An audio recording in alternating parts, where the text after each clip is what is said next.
पिता 11 साल की अपनी बच्ची को खेतों पर ले जाता है और वहाँ पर बिठा देता है और कहता है तुम रखवाली करना, मैं अभी खेतों का चक्कर लगा कर आता हूँ।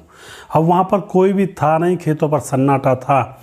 और उसके बाद दोस्तों अपनी बेटी के साथ अकेला देख करके वो गंदी हरकत कर देता है जो एक पिता के रिश्ते को शर्मसार करती है।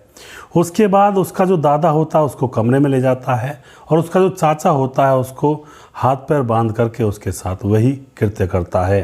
1 साल तक यह किस्सा चलता रहता है।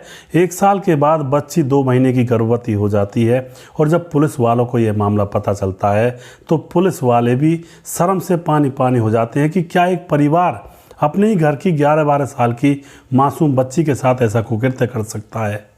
दोस्तों, उत्तर प्रदेश के औरैया ज़िले के बिदुना थाना क्षेत्र में एक मौसी यानी कि एक महिला थी, वह अपनी 12 साल की बेटी को लेकर, वह मौसी थी और अपनी 12 साल की बेटी को लेकर के पुलिस थाने में पहुंचती है और वहां जाकर पुलिस के सामने बताती है कि इसके साथ इसके पिता ने, दादा ने और चाचा ने रेप किया है लगातार 1 साल तक और फिलहाल ये 2 महीने की गर्भवती है। अब दोस्तों यहाँ पर जो पुलिस होती है वह बच्ची से पूछती है। पहले तो यह बात सुनकर पुलिस के भी रोंगटे खड़े हो जाते हैं कि एक 11-12 साल की बच्ची के साथ घर के 3 पुरुषों ने ऐसा कांड किया है। पुलिस अब उस लड़की से पूछताछ करती है तो यहाँ पर एक बहुत बड़ा राज खुलता है और पूरी घटना की जानकारी पुलिस को मिलती है। आखिर क्या था और कैसे उन माँ बाप ने ऐसा कृत्य किया, पूरी जानकारी लेने वाले हैं। वीडियो को लास्ट तक जरूर देखिएगा। नमस्कार, मैं हूँ सुदेश कुमार और तिरछीवा चैनल में आपका स्वागत है। दोस्तों, यह घटना उत्तर प्रदेश के औरैया ज़िले की है। बिदुना थाना क्षेत्र के अंदर एक गांव पड़ता है छोटा सा, जहां पर एक माँ की उम्र 40 साल है, पिता की उम्र 42 साल है, घर में चाचा है, एक दादा है। तो दोस्तों, घर के अंदर एक 8 साल की बेटी है। आज से 4 साल पहले 8 साल की बेटी है इन माँ बाप की। तो 4 साल पहले माँ बाप में लड़ाइयाँ होने लगती हैं। जैसे माँ बाप लड़ते हैं, यानी कि इस परिवार के अंदर माँ बाप हैं, उनकी एक 11 साल की बेटी है और घर के अंदर दादा है और चाचा हैं। अब जो माँ बाप होते हैं वह 4 साल पहले उनके बीच में लड़ाइयाँ होने लगती हैं और दोनों एक दूसरे के खून के प्यासे बन जाते हैं। जब पिता का मन करता तभी माँ को पीट दिया करता और उससे बुरी भली कहा करता, गंदी गंदी गालियाँ दिया करता। इस तरह से इन दोनों पति पत्नी के बीच में झगड़े का माहौल बुरी तरह से चल रहा था। और दोस्तों, बेटी भी परेशान थी अपने माँ बाप को लड़ता हुआ देख करके। अब जो माँ होती है वह अपनी बेटी को साथ लेकर के दिल्ली चली जाती है और वहाँ जाकर के एक प्राइवेट कंपनी में नौकरी करने लगती है और किराए पर रहकर अपनी बेटी का भरण पोषण यह करने लगती है। अब जैसे घर की बहू दिल्ली चली जाती है तो पूरे गांव के अंदर इस परिवार की बदनामी होती है। जहां भी जाते लोग इनसे बुरी भली बातें कहते कि तुम्हारी जो औरत है वो दिल्ली में कमा रही है और तुम यहाँ पर पड़े हुए, तुम्हें शर्म आनी चाहिए।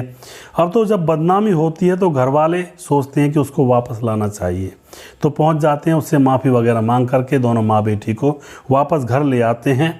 कुछ दिन तो शांति से रहते हैं, लेकिन फिर से उनके जो दिमाग हैं उनके अंतर मन में वो कीड़े काटने लगते हैं और फिर से उस औरत से लड़ाई करने लगते हैं। अब जो पिता होता माँ से फिर लड़ता है, पीट भी देता है और अब माँ और बेटी दोनों बहुत ज़्यादा परेशान थी, क्योंकि बेटी के ऊपर भी लाड प्यार नहीं हो पा रहा था जैसी उसकी उम्र थी। वहाँ तो लड़ाइयों से फुर्सत नहीं मिल रही थी इस परिवार को। अब यहाँ पर क्या होता दोस्तों, आज से 1 साल पहले पिता अपनी 11 साल की बेटी को, उस समय 11 साल की थी, फिलहाल 12 साल की है, उसको खेतों पर ले जाता है और वहाँ पर बिठा देता है।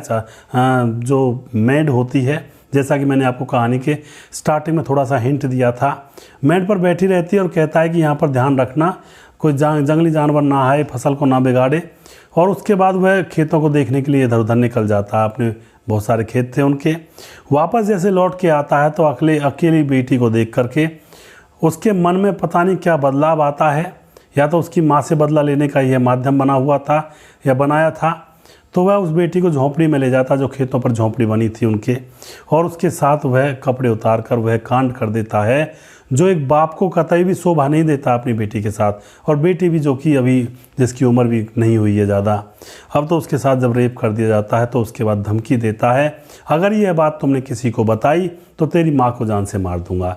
अब बेटी जो कि माँ से बहुत ज़्यादा प्यार करती थी, पिता का प्यार तो मिलता ही नहीं था, माँ प्यार करती थी उससे, तो माँ की उससे बहुत ज़्यादा चिंता हो जाती है, तो वह किसी को नहीं बताती है। इसी तरह से 1 महीने तक कांड चलता रहता है बारी बारी, लेकिन वह परेशान हो जाती है, बच्ची ही तो थी। अब वह अपने चाचा से कह देती है कि चाचा पापा मेरे साथ ऐसा करते हैं। इधर दोस्तों चाचा उसके भी रोंगटे से खड़े होने लगते हैं, और वह भी फिर अब फ़ायदा उठाना चाहता है कि जब इसका बाप ही इस बात की तरफ ध्यान नहीं दे रहा तो मैं ही क्यों दूँ। और दोस्तों उसके बाद वह चाचा भी उसके साथ वही काम कर देता है जो बाप करता था उसके साथ। अब तो यहाँ पर चाचा और साथ हो गया पिता के, और उसके बाद कुछ दिन गुजर जाते हैं, बेटी और ज़्यादा परेशान, क्योंकि अब तो 2-2 पुरुषों के साथ उसको रहना पड़ता। अब वो अपने दादा से कह देती है कि दादा दादा मेरे साथ इस तरह का कांड करते हैं ये लोग। उसके बाद दोस्तों दादा ने भी उसके साथ वही कांड किया, उसको कमरे में ले जाता है और वही कांड में कर बैठता है। अब तो ये तीनों लोग उस छोटी सी मासूम सी बच्ची को के साथ इस तरह का कृत्य करते कि यहाँ पर बच्ची का हाल बहुत बुरा हो जाता है।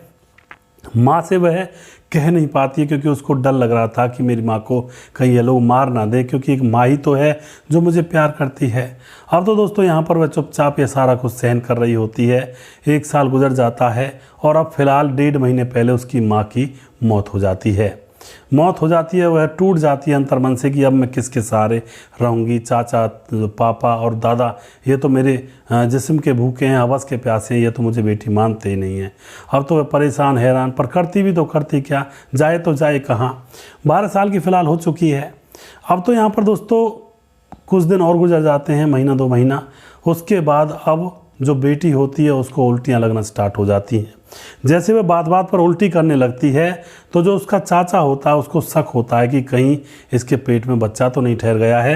वह किट लेकर आता है बाज़ार से, और किट से उसका चेकअप करता है, टेस्ट करता है, तो 2 लाइनें आ जाती हैं। इसका मतलब वह गर्भवती थी, और वो भी 2 महीने की तकरीबन मतलब अनुमान लगाया जाता है।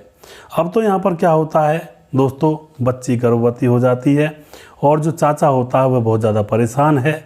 और वह करे भी तो करे क्या, कहाँ लड़की को भेजे, क्या करे, किसके पास सफाई करवाने ले जाए। वो डॉक्टर भी पूछेगा कि कौन है जिसने इसके साथ ऐसी हरकत कर दी, नाबालिग है। अब वह बहुत ज़्यादा परेशानी में चाचा अपने बड़े भाई को बताता है, दादा को बताया जाता है, सारे लोग बैठे हुए थे। अब तो यहाँ पर दोस्तों सारे लोग यही कहते हैं कि भाई अब तो इस मुसीबत से बचने का एक ही उपाय है, इस लड़की को ख़त्म कर देते हैं, और फिर ना रहेगा बांस और ना बजेगी बांसुरी। यह सारी बातें करते हुए वह बेटी चुपचाप दीवार से कान लगाकर सुन लेती है, और जैसे उसको पता लग जाता है कि अब यह उसको मारने वाले हैं दोस्तों, वह वहाँ से रफू चक्कर हो जाती है और सीधा अपनी मौसी के घर रुकती है जाकर के, और जाकर के मौसी को बता देती है कि मेरे साथ इस तरह से वो तीनों लोग कर रहे थे, और अब मैं 2 महीने की गर्भवती, मेरे पेट में बच्चा है मासी। तो उसके बाद मासी जब ये बात सुनती है तो उसके तो बस पाँव हिलने लगते हैं, कांपने लगते हैं कि यह क्या हुआ। क्या एक बाप, दादा और एक चाचा इस तरह से अपनी 12 साल की बेटी के साथ कर सकते हैं। उसको बहुत बुरा लगता है, लेकिन दोस्तों वह हिम्मत से काम लेती है, बेटी को अपने साथ पुलिस थाने ले जाती है। वहाँ जाकर के पुलिस के सामने जब ये सच्चाई बताई जाती है तो वहाँ पर पुलिस भी हैरान परेशान कि भाई ऐसा कौन वे दरिंदे हैं जिन्होंने अपनी बेटी के साथ ही ऐसा कांड कर दिया। इधर दोस्तों पूरे गांव में इस बात की खबर फैल जाती है, और फिर पूरा गांव यही दुहाई लगाता है कि इन तीनों को बीच चौराहे पर लटका देना चाहिए, जैसा इन्होंने कृत्य किया है। और बहुत ही तगड़ा रोष पूरे समाज में मच जाता है इनके खिलाफ। लेकिन दोस्तों कानून अपना काम करती है, इनको अरेस्ट किया जाता है, इनके खिलाफ विभिन्न धाराएं लगाई जाती हैं, इनको कोर्ट में पेश किया जाता है और इनको जेल में डाल दिया जाता है। तो इस तरह का परिवार भगवान किसी को ना मिले, बाप, चाचा, दादा सब के सब ऐसे निकले, सब के सब भेड़िए निकले। ऐसा परिवार तो किसी के पास ना हो।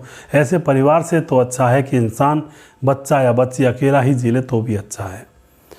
क्या बीती होगी उस लड़की पर जब उसका पिता उसके साथ ऐसा काम कर रहा था, क्या बीती होगी उस लड़की पर जब चाचा उसके साथ, और क्या बीती होगी उस लड़की पर जब दादा की तो बहुत प्यारी होती हैं बेटियाँ जो पोतियाँ होती हैं, जब वह दादा उसके साथ ऐसा काम कर रहा था। क्या सोचा होगा, क्या उसके मानस पटल पर छाप छोड़ी गई होगी, क्या उसको लगेगा ज़िंदगी भर, और कैसे वह रह पाएगी, क्या वो इंसानों के ऊपर, पुरुषों के ऊपर विश्वास कर पाएगी। वह जब तक जिएगी तब तक वह पुरुषों के ऊपर शक की नज़र से देखती रहेगी कि जब मेरे पिता और मेरे चाचा और मेरे दादा ने मुझे नहीं बख्शा तो यह मुझे कैसे बख्शेगा। वह हर इंसान को शक की नज़र से देखेगी। उसकी ज़िंदगी का जो बैलेंस है वो डगमगा जाएगा। दोस्तों, समाज के अंदर ऐसे किस्से ज़्यादातर सुनने को मिलते हैं, लेकिन इन किस्सों से हमें कुछ थोड़ी बहुत ये सीख लेनी चाहिए कि अगर हम बुरा करते हैं, बुरा करने के बाद हमारे साथ भी बुरा होता है। अब ये तीनों ने जो इस बच्ची के साथ किया था, तो ये तीनों ही अब कहाँ खुश रहेंगे। पूरा जीवन जेल में निकल जाएगा इनका, और थोड़ा बहुत अगर बच भी गया समय, बाहर निकल भी आए, तो समाज इनको जीने नहीं देगा। दोस्तों, ऐसा कृत्य करना ही क्यों, जिससे अपना जो आने वाला समय वो खराब हो जाए। बिल्कुल जीवन जो लाइफ लाइन है बिल्कुल ही मिट जाए। इस संसार में आए हैं, जन्म लिया है, कुछ करेंगे, लोगों की मदद करेंगे, लोगों की भलाई करेंगे, ऊपर वाले का नाम लेंगे। लेकिन दोस्तों, आज के दौर में ये चीज़ें तो कोसों दूर हैं। इंसान की खाल में भेड़िए छुप कर घूमते हैं और अपनी हवस और वासना को अंजाम देते हैं, फिर सामने चाहे कोई बेटी ही क्यों ना हो। बड़ा बुरा लगा दोस्तों इस घटना को सुनाने के बाद। सच्ची घटना है और उत्तर प्रदेश के औरैया ज़िले की यह घटना है। बड़ा दर्द इसलिए होता है क्योंकि देखो, भगवान के रूप होते हैं जो बच्चे होते हैं, और बच्चों के ऊपर भी जो इतनी मतलब प्यार नहीं दिखा सकता है, इतनी निर्दयता कर सकता है, तो वह फिर इंसान कहलाने के लायक नहीं है। तभी जाकर दर्द होता है कि कैसे कैसे लोग इस समाज के अंदर, इस दुनिया के अंदर रहते हैं। पता नहीं, ऐसा तो बहुत सारे लोग तो सोच भी नहीं सकते जो इन चीज़ों से दूर रहते हैं कि ऐसा भी कांड कर सकते घर के अंदर। लेकिन दोस्तों, हैवान के सामने ये चीज़ें कुछ नहीं होती हैं। हैवानों के सामने ये चीज़ें मायने नहीं रखती हैं। वो तो कर ही बैठते हैं जब उनको जो कुछ करना होता है।